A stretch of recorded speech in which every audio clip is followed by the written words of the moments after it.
Ikasyam na kabanata. Ang Diyos at ang mga Israelita. Ngayon, ako na mananampalataya ni Kristo ay may sasabihin sa inyo. Totoo ito at hindi ako nagsisinungaling.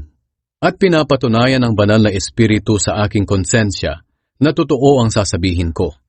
Labis akong nalulungkot at nababalisa para sa aking mga kalahi at kababayang Hudyo.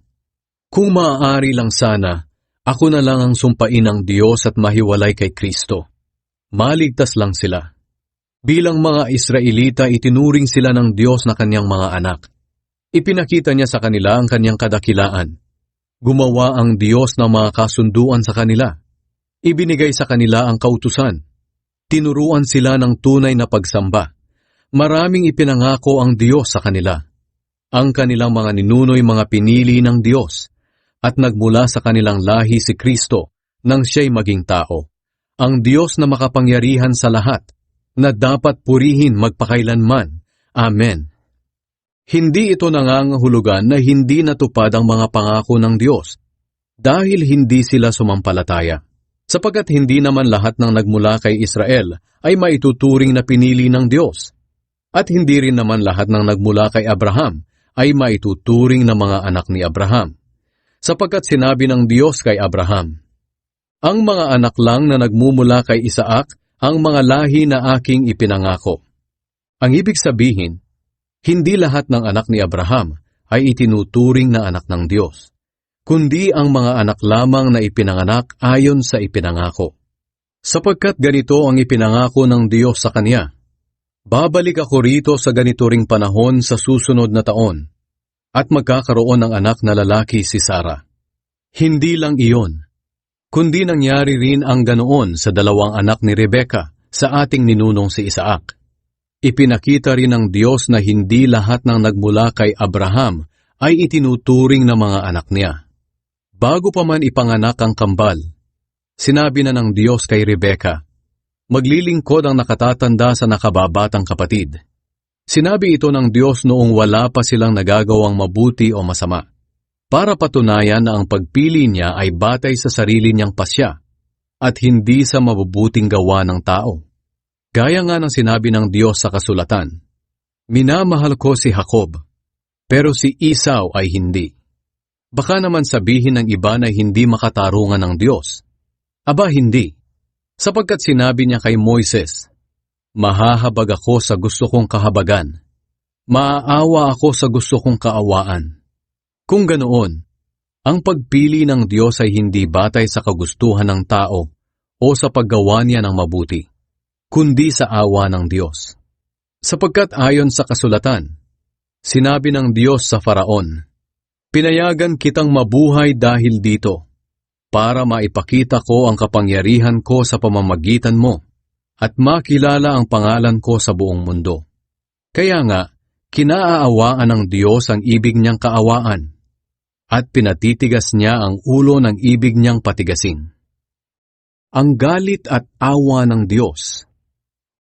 Maaaring may magsabi sa akin, kung ganoon, bakit pa niya pinapanagot ang mga tao sa kanilang mga kasalanan? At sino ang makakasalungat sa kanyang kalooban? Pero sino ka para magreklamo sa Diyos ng ganyan? Tayo'y mga nilikha lang ng Diyos, kaya hindi tayo makakapagreklamo kung bakit niya tayo ginawang ganito. Tulad sa isang gumagawa ng palayok, may karapatan siyang gawin ang putik ayon sa gusto niya. May karapatan siyang gumawa ng dalawang uri ng sisidlan mula sa iisang tumpok ng putik.